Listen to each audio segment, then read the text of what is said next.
Dans le Salon des Princes de l'ACM, on assiste aux prémices de la mission économique qui aura lieu dans 6 mois au Brésil.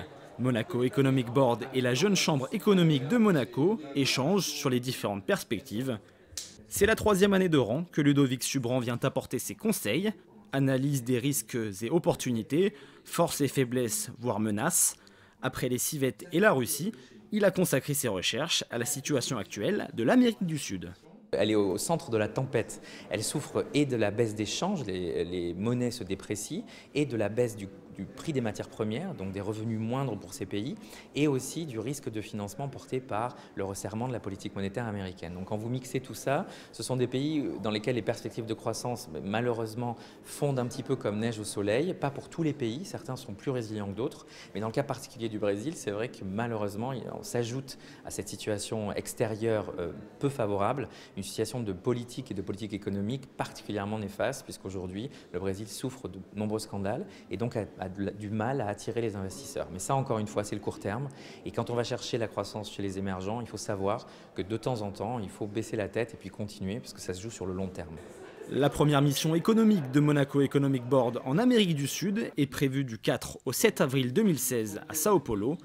Avant cela, l'entité amorce des opérations Monaco Invest à Londres et Monaco Chamber of Commerce à Pékin. Au regard des nombreux projets en cours, les départements vont être renforcés. Lors de l'Assemblée générale, donc environ, nous avons une 50aine de projets par an, donc ça fait un par semaine, c'est assez amusant d'ailleurs, sans que nous le voulions. Nous allons normalement nous renforcer en 2016, nos effectifs vont légèrement se renforcer, ce qui nous permettra peut-être de faire encore plus de projets, surtout à l'international. L'ouverture de la Chambre de développement économique à l'international avec la marque Monaco Economic Board démontre une fois de plus que Monaco s'inscrit vraiment dans une dynamique internationale de soutien à son secteur privé.